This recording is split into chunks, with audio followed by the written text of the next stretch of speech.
এই ধরনের cartoon video ফোনে কিভাবে তৈরি করতে হয় সেটা শিখতে চাও, রাইট? তো এর জন্য ভিডিওটা সম্পূর্ণ দেখো। আজকে তোমাদের স্টেপ বাই স্টেপ প্রসেস তোমাদেরকে শেখাবো। এর জন্য আমি মোট দুটি অ্যাপ্লিকেশন ইউজ করব। একটি হলো কাইনমাস্টার অ্যান্ড সেকেন্ড হলো পিক্সেল ল্যাব। এই দুটি অ্যাপ্লিকেশন তোমরা সিম্পলি প্লে স্টোর থেকে ডাউনলোড করে নিতে পারবে। অ্যান্ড যদি তোমরা চাও যে মড ভার্সন ডাউনলোড করবো, তাহলে আমার টেলিগ্রাম চ্যানেল চলে যাও, ওখানে আমি লিঙ্ক দিয়ে দেবো। এবারে সরাসরি চলে যাবে পিক্সেল ল্যাব অ্যাপ্লিকেশনের মধ্যে, অ্যান্ড তারপরে এখানে শেপ অপশানে যাবে, অ্যান্ড এখানে সার্কেল শেপ নিয়ে নেবে একটি। তো সার্কেল শেপ নিয়ে নেওয়ার পরে আমি যেভাবে করছি এইভাবে তোমরা করে নেবে। এখান থেকে আমরা ক্যারেক্টার ডিজাইন করব। অ্যান্ড ক্যারেক্টার ডিজাইন করার জন্য প্রথমে ক্যারেক্টারের বডি তৈরি করছি। সো এইভাবে করে বডি তৈরি করে নেবে, অ্যান্ড তারপরে দেখে নেবে তোমরা কতটুকু সাইজ নেবে, তো সেই অনুযায়ী পজিশান বুঝে আমি করে নেব। অ্যান্ড তারপরে এবারে হেড করতে হবে। তো হেড করার জন্য আমরা আবার রাইট ক্লিক করে অ্যান্ড এখানে আমরা চলে যাবো আবার সার্কেল বোর্ড নেবো একটা সার্কেল। তো নেওয়ার পরে এখান থেকে আমরা হেড তৈরি করে দেবো।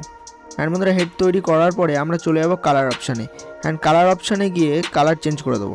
সো হেডের কালার আমি এখানে এই কালারটি নেব। তো হেডের কালার আমি এইটা নিলাম, অ্যান্ড বডি কালারটা চেঞ্জ করে দেবো। অ্যান্ড বডি কালার তোমরা যেটা খুশি নিতে পারো। সো এইভাবে করে তোমরা 2-3টে ক্যারেক্টার ডিজাইন করে নেবে, যে কটা তোমাদের প্রয়োজন তোমাদের ভিডিওর অ্যাকর্ডিং। সো আমি এইভাবে ক্যারেক্টার ডিজাইন করে নিলাম। অ্যান্ড বন্ধুরা এবার চলে যাবো ট্রান্সপারেন্ট করে নিলাম। সো তারপরে সেভ করে নেবো। এবারে চলে যাবো কাইনমাস্টারে আসার পরে আমরা ইমেজ অ্যাসেটে যাব, অ্যান্ড এখান থেকে ব্যাকগ্রাউন্ড সিলেক্ট করে নেবো। তোমাদের মন পছন্দ মতন ব্যাকগ্রাউন্ড এখানে সিলেক্ট করে নেবে। অ্যান্ড আমি আরেকটি ব্যাকগ্রাউন্ড সিলেক্ট করে নিয়েছি, কারণ আমরা লোকেশনটি তৈরি করব, মানে যেই স্থানে রয়েছে তারা সেই জায়গাটাই, মানে ক্যারেক্টার যেই স্থানে থাকবে সেই জায়গাটি তৈরি করব। তো এখন আমি এখানে ঘরের ভিতর দেখাতে চাই, তো ঘরটি তৈরি করব। তো এইভাবে করে তোমরা আরেকটি এখানে লেয়ার নিয়ে নেবে, অ্যান্ড তারপর আবার একটি এটা ডুপ্লিকেট করে নেবে। ডুপ্লিকেট করার পরে এটা এইভাবে ছোটো করে নেবে। তো আমি যেভাবে করছি ঠিক তোমরা সেভাবে করে নেবে দেখে দেখে। তো এইভাবে করে আমি একটু কাট করে নিলাম, অ্যান্ড এখানে সেট করে দেবো। তো এখানে সেট করে দিলাম। অ্যান্ড বন্ধুরা লেয়ারগুলি এবার কিন্তু আমরা বড় করে নেবো। তার আগে ডুপ্লিকেট করে নিই, অ্যান্ড ডুপ্লিকেট করে নেওয়ার পরে এইভাবে করে রোটেট করলাম অ্যান্ড সরিয়ে দিলাম। সো এবারে আমরা এটার কালার চেঞ্জ করে দেবো। তো এখানে কালার আমি গ্রিন কালার সিলেক্ট করলাম। তো গ্রিন কালার সিলেক্ট করার পরে তোমরা দেখতে পাচ্ছ এখানে ফন্ট ব্রিং টু ফন্ট করলাম, অ্যান্ড ব্রিং টু ফন্ট করার পরে এটা হালকা করে এইভাবে সেট করে দিলাম। অ্যান্ড তারপরে পিছনে যেটা দেখতে পাচ্ছ পিছনের ব্যাকগ্রাউন্ডটা আমরা এখান থেকে সিলেক্ট করে ঠিক করে নিলাম। তো এবারে আমরা কি করবো, লেয়ারগুলো বড় করে দেবো।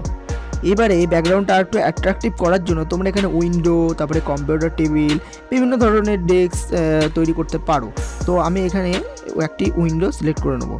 তো এই উইন্ডোটি আমি ইয়ের থেকে নামিয়েছি, গুগল থেকে। অ্যান্ড তোমরা গুগল থেকে পিএনজি নামিয়ে নেবে, নেওয়ার পরে এখান থেকে এভাবে ক্রপ করে নেবে। সো এভাবে ক্রপ করে ঠিকভাবে নেওয়ার পরে এখানে সেট করে দেবে। এবারে ক্যারেক্টার অ্যাড করার পালা। আমরা যে ক্যারেক্টারটি তৈরি করলাম পিক্সেল ল্যাব অ্যাপ্লিকেশানে, সেই ক্যারেক্টারটি এখানে অ্যাড করে দেবো। তারপর ক্যারেক্টার পজিশন মতো এইভাবে আমরা বসিয়ে দেবো। এবারে ক্যারেক্টারের চোখ এবং মুখ ডিজাইন করতে হবে। তো এর জন্য আমরা হ্যান্ডরাইটিং গ্রুপে চলে যাব। এখান থেকে আমরা এইভাবে করে শেপ বেশি বড় সিলেক্ট করে নেবো, অ্যান্ড গোল সার্কেল সিলেক্ট করার পরে কালার আমরা ব্ল্যাক করে নেবো। অ্যান্ড তারপরে তোমরা ঠিক এইভাবে করে চোখ তৈরি করে দেবে। অ্যান্ড বন্ধুরা তোমরা এইভাবে একটি চোখ তৈরি করার পরে কাটবে না, সেম এইভাবে আবারও পাশে আরেকটি চোখ তৈরি করে নেবে। অ্যান্ড এবার মুখ ডিজাইন করতে হবে। তো এর জন্য আবার হ্যান্ডরাইটিং গ্রুপে চলে যাবো, অ্যান্ড এখান থেকে আমরা চৌকো শেপ সিলেক্ট করে নেবো। অ্যান্ড এখানে সব কিছু ঠিক আছে। তো এইভাবে করে আমরা মুখটি ডিজাইন করে নেবো।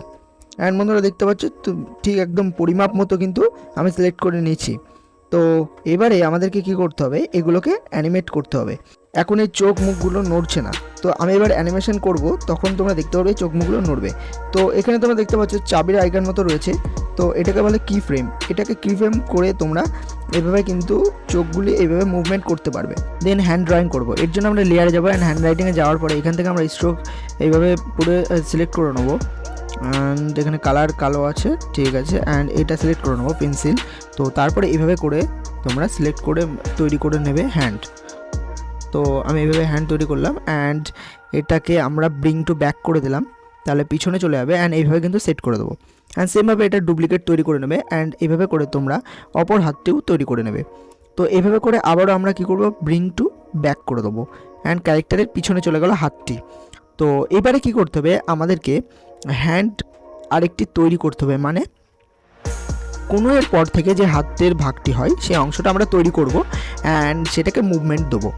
তো এর জন্য কি করব, আমরা আবার চলে যাবো হ্যান্ড রাইটিং গ্রুপে, অ্যান্ড যাওয়ার পরে পেন্সিলের উপর ক্লিক করব, অ্যান্ড এখান থেকে আমরা এইভাবে করে তৈরি করে নেব হাতের অপর অংশটি। সো এটাকে ডুপ্লিকেট করে দিয়ে এভাবে সেট করে দেবো। অ্যান্ড বন্ধুরা এবারে কি করতে হবে, এবারে আমাদেরকে এটা অ্যানিমেট করতে হবে, কারণ এখন যদি আমরা প্লে করি এটা কিন্তু চলবে না, এটা কিন্তু এইভাবে স্থির থাকবে। অ্যান্ড বন্ধুরা অতটাও প্রফেশনাল লুক দেবে না। তো এই প্রফেশনাল আনার জন্য কি করতে হবে, আমরা কি ফ্রেমে ক্লিক করবো, এটাকে বলে কি ফ্রেম। অ্যান্ড কি ফ্রেমে ক্লিক করার পরে এটাকে আবার আমরা প্রথমে লেয়ারটা জুম করে নেওয়ার পরে এইভাবে আস্তে আস্তে আমরা হাতগুলি এইভাবে মুভমেন্ট করব। তো তোমাদের সুবিধার্থে যাতে ভিডিওটির বেশি লেন্থি না হয়ে যায় সেই কারণে একটু স্প্লিট করে দিলাম। অ্যান্ড এরপর লেফট হাত টিপ আমরা কিন্তু এইভাবে করে অ্যানিমেশন করে নেবো। অ্যান্ড বন্ধুরা তোমরা ফাইনাল লুক দেখতে পাচ্ছ এরকম কিছু হচ্ছে। আর একটা জিনিস করতে আমরা ভুলে গেছিলাম, সেটা হলো টকেটিভ, মানে কথা বলার যেই মুভমেন্টগুলো সেটা করতে হবে। তো এই কারণে আমাদেরকে স্ট্রোক সিলেক্ট করে নিতে হবে অ্যান্ড এখানে ব্ল্যাক কালার সিলেক্ট করে নেবো। তারপর এইভাবে মাউথের ওপর আমরা বড় করে এরকম একটি স্ট্রোক শেপ বসিয়ে দেবো। তো এরকমভাবে শেপ বসিয়ে দেবো। অ্যান্ড বন্ধুরা এবার চলে যেতে হবে ওভারঅল অ্যানিমেশানে অ্যান্ড এখানে গিয়ে ব্লিঙ্ক স্লোতে ক্লিক করব। অ্যান্ড এবার বন্ধুরা যদি প্লে করা যায় তাহলে তোমরা দেখতে পাচ্ছ কত সুন্দর টকেটিভ এক প্রফেশনাল কার্টুন ভিডিও কিন্তু তৈরি হয়ে গেছে। এবার জাস্ট আমরা কি করব, এটাকে এক্সপোর্ট করে দেবো। আজকের জন্য এইটুকুই বন্ধুরা, তোমরা দেখতে পারলে ফোনের মাধ্যমে কত সুন্দর একটা প্রফেশনাল অ্যানিমেশন কিন্তু তৈরি করে নিতে পারলাম। এবার বন্ধুরা হ্যাঁ, এটা বেসিক ধারণা তোমাদেরকে দিলাম, প্রফেশনাল এখনও সেভাবে করতে পারিনি। অ্যান্ড তোমরা যদি চাও এর সেকেন্ড পার্ট অবশ্যই তৈরি করবো। অ্যান্ড যদি তোমাদের সাপোর্ট পাই তাহলে সেকেন্ড পার্ট নিয়ে আসবো। অ্যান্ড সেখানে আরও কিছু যেগুলো বাকি রয়েছে, যেসব প্রসেসগুলো বাকি রয়েছে সেগুলো তোমাদেরকে শেখাবো। তো আজকের জন্য এইটুকুই। Thank you so much for watching this video. And চ্যানেলে নতুন হলে অবশ্যই সাবস্ক্রাইব করতে ভুলো না। অ্যান্ড পাশে বেল আইকনটি প্রেস করে দিও। দেখা হচ্ছে নতুন ভিডিওতে। ততক্ষণে যে ভালো থেকো, সুস্থ থেকো, বাই বাই।